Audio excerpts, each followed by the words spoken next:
are here at the Prince Bishop Festival, but I'm not alone because with me they're Antillectual. How are you guys? Hello, good evening. We're good. Happy to be here. Yeah. Hey, cool.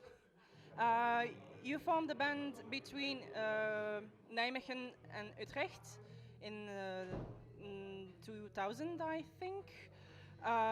Can you tell us how you create the band and how you met each other? Um, y- I'll take this one. Well, the band originally started in 2000, 2001. We did our first show, but it was with a different lineup. So we didn't meet, like Rikus joined the band in 2006. Tone joined the band in 2013, 14. Yeah, but back in the day, it was a couple of friends that met each other through skating, and we wanted to play the music that we heard on skate videos, the punk rock Okay. music that we heard there, and we thought, I think we first did a couple of covers, and then after that, we started writing our own music. We had some more changes before we really recorded something and before we started doing shows. And then in 2001, in January, we did our first show, and yeah, then more stuff happened.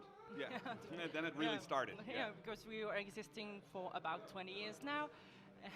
yeah, more or less. Yeah, it's true. How did you see the punk scene evolve, and more specifically, the hardcore scene evolve? Maybe. How did you see it evolve?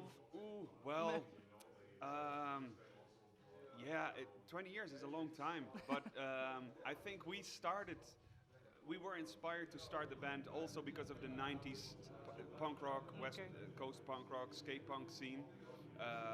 And, you know, that was a big wave and a big popular, like, so many shows and tours going on with so many bands from the US, from Canada, from Sweden, touring all over Europe. And we had like cool punk shows in like the biggest venue in our city every month, at least once a month. And now that venue doesn't have any punk rock shows anymore. So in that sense, like this scene has gotten a lot of smaller, and there's less, you know, attention for punk and hardcore in that way. But you know, then there's another development and in culture, in technology, and the internet, you know, makes it possible for bands like us and for bands all over the world to be known in other places in the world and to tour in other places as well. So, you know, it might the quantity might have decreased, but the quality increased. Maybe you know that's a way of looking at it. I think Rix has been active for even longer than I am, so you may disagree or agree. I don't know. I don't really know. I think no. I think what you say is makes sense.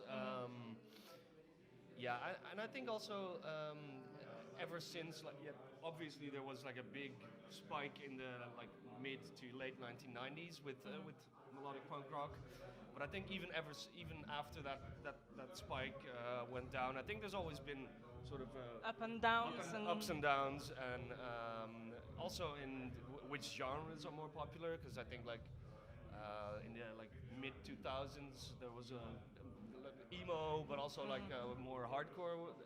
I think was a little more popular, and yeah, it goes with ups and downs. But there's always places you can go. There's always communities and people who are still interested, and follow as we can see here in yeah, Liège. and follow the style, even though it's less popular or okay, Yeah. but a core of punkers that follows their bands or And I think that also kind of goes to like what you're calling punk, and like as Rika said, like there's ups and downs in different kind of genres. If you look Yes. at what's going on right now, there's like a band called Idols from the UK like that I really like. Some people wouldn't consider them a punk band. But they're doing well. I think they played our hometown not too long ago, and bands like Viagra Boys were on a festival in our hometown. So I think there is a lot going on, but maybe not in the style of punk rock that well, we're the playing definition- and that's playing tonight. So the it's just definition is very wide. So exactly, yeah. you you have very engaged songs. What are the bands that help you build your engagement? Yeah, it's again the bands that we grew up on. I think it started with well, I think the first punk music that people listen to that you know that have something to say. I think even bands like Offspring, you know, when you Yeah. first hear them, you think, oh, they sound different from the music I usually hear on TV or on radio, and I think even a band like Offspring has a different message to compared to what you're used to hear on TV and radio. And you know, from a band like Offspring, you maybe learn to know Pennywise, Yes. who you know you might still not call really political, but they have a message about being independent, you know, being anti-authority and stuff like that. And maybe from Pennywise you learn. You get to know a band like Propaganda, for instance, and you know, and then stuff gets a bit more political and complicated and Just a little. interesting as well, of course. Yes. And you know, bands like Strike Anywhere, Good Riddance, those are bands that we grew up on and that have something to say and something new to say as well, and that stuff you learn from about human rights, about animal rights. You know, that forms, I think, the basis for our political engagement, if you want to call it that way. Okay. And, yeah, but from the music, I think that's where that comes from. Of course, there's books and there's newspapers and stuff and documentaries, and it goes beyond that. But I think from the music side, and let's not forget Bad Religion, of course. Yes. And do you think it's important to use punk, hardcore, whatever, or basically music arts to pass a message? I think it's really hard to do art in any kind of form and not pass a message. I think that's more difficult than passing a message. So there's a song by a band called Rent-to-Kill from Austria, and the title is The Political Aspects of Non-Political Thinking. And I think there's a lot of truth in that song. And actually, to kind of go back to your previous question, like for me, I think the first time I got encountered with political bands was actually before I was an Antillectual. It was Rent-to-Kill and Antillectual that kind of like drew me to the more political side of music in general, and started me thinking about stuff like vegetarianism and veganism, and that was before I knew Propaganda actually. So actually the European punk scene got me into like political thinking a bit more, and in that sense, yeah, I think saying you're not political is a bigger political statement than having a few opinions about it. So yeah, I think there's always a message in music. Okay. And then humanity is in front of its biggest challenge now with the fight for climate change. In the beginning of November, you released your single Fever. Can you tell us more about it? Yeah, it's a we say a semi-ironic song about what will happen if we don't do anything about climate change, about global warming. It's a lot of people say, you know, we have to save the Earth and we have to make sure the Earth becomes healthy again because it's sick now. And I think it's the other way around. I think we need to save the planet, not only because of the Earth itself, but for the people on it. Because I think if we don't do anything, the Earth will just get hotter and sweat out the fever that it has, which is the humankind, and you know, the pollution. By any chance inspired by George Carlin? I don't know George Carlin, I so think he has a sketch about this. Okay. No, but we. You should I want to look it. Yeah, I want to watch it. Yeah, so that's where the idea of that song came from. So it's about it's about climate change, climate rebellion, but not as explicit. Maybe yeah. That's why it's a bit ironic. But I think the message comes across clearly still. Yeah, I hope. I guess if you are releasing a single, there will be an album following. Who knows? I remind you that your last album, Engage, was released in 2016. Sorry. Are you up to something that we can tease a bit? We're always up to something. Okay. And I'm not going to say no. There's not going to be an album ever again. But we're first going to release some more singles. And we have been recording cover songs. Can I spoil? Yeah, that's not a secret. No, we've been we recorded cover songs by like proto-punk bands from the late 70s, early 80s, and we released a cover by The Police, Truth Hits Everybody, and early next year we'll release another one, and and then we'll release an EP with 4 cover songs. So Okay. that's the next step. Okay, the releasing of the EP and then... Yeah, exactly. And Okay. then after that, we will do some more singles of our own as well. And Okay, who cool. knows what happens after that? We already recorded. I'm sort of losing count, but we have already recorded a couple of other singles. So yeah, we have 4 albums now. No, but we already have some songs that we know we want to release. So there are new things coming, and who knows, at some point there will be an album again. But for now, we really enjoy the single approach because it allows us to put out music more often. It also allows us to go to different studios, work with different people. So for us, it's a very interesting process to do it this way. Okay, cool. You've been almost all over the world, and you are today playing here at the Prince Bishop Festival. How would you describe the atmosphere here? Ooh, we only just got here, so Yeah. it's hard to say. The food was really nice, but Well, I that's it. think it's just looking at the lineup. It's really nice to see that there's a broad lineup. There's bands from all over. No, not all over. Yeah. It looks very promising. That's all I can say right now. There's a lot of bands of people that we know, so I think we're gonna have fun Right, here. It's gonna be nice. could be a- and the last time we were in Liège was really nice as well. So. Okay, could be a Yeah. good night. though. Yeah, we played La Zone last time, and we played Wallon a couple times, and we always had good fun. But I think we talked about cycles and going up and down. I think there's something happening like in Liège, and we played La Mure a couple weeks ago.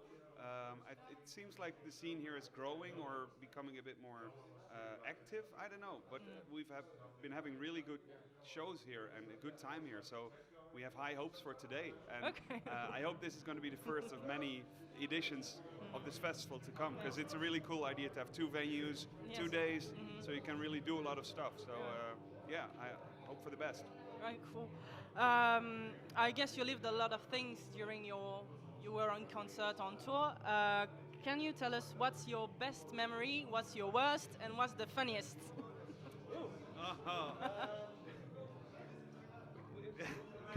Can we do one each? Like you do the best, you do The best of tour.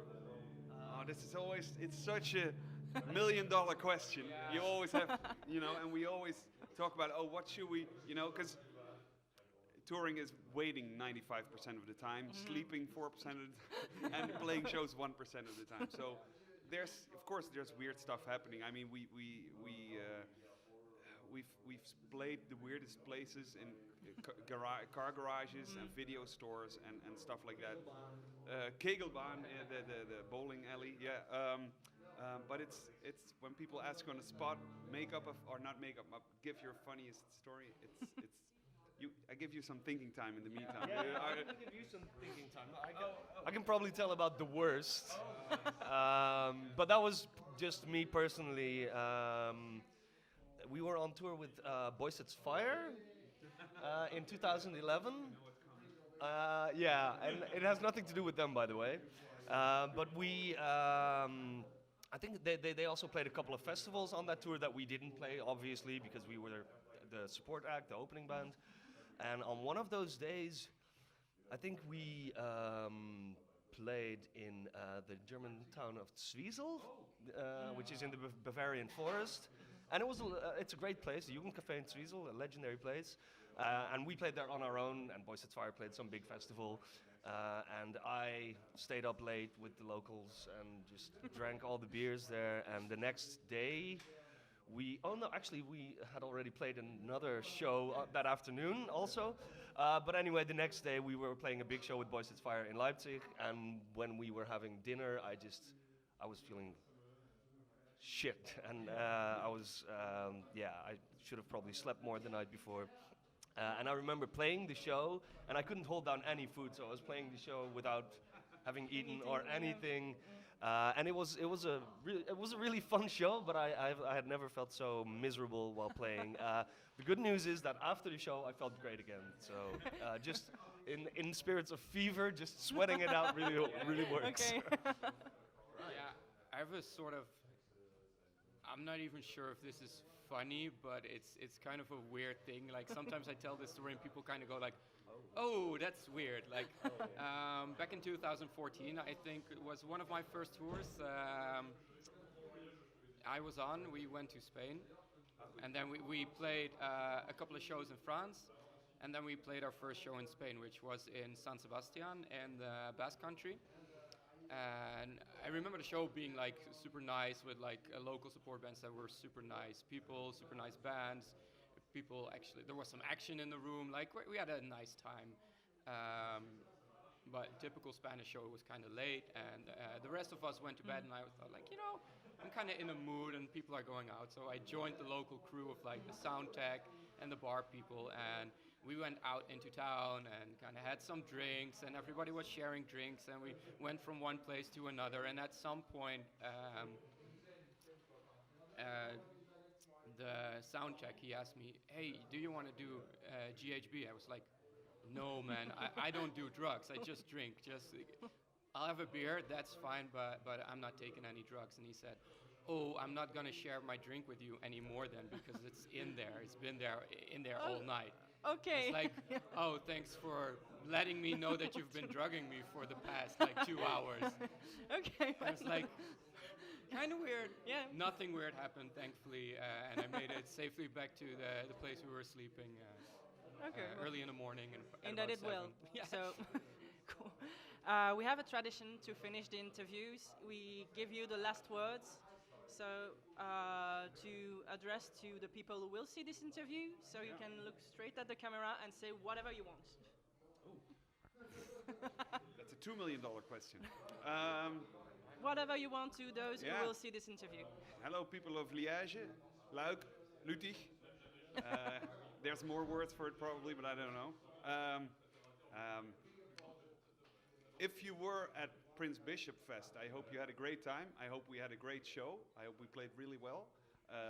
If you were not at Prince Bishop Fest, make sure to come back next year, because I hope there will be a second edition, and I hope it will hope that it even will be better than next. today is going to be. This is weird. Yeah, and hope to see you again in Liège or wherever in Wallonie or wherever in the world. Thank you very much for having us. And thank Keep you up for the good having me work. as well. Yeah, anytime. Do you have some famous last words? Oh, No. We have a new single out. It's called Fever. By the time you see this, we might be planning a new single already.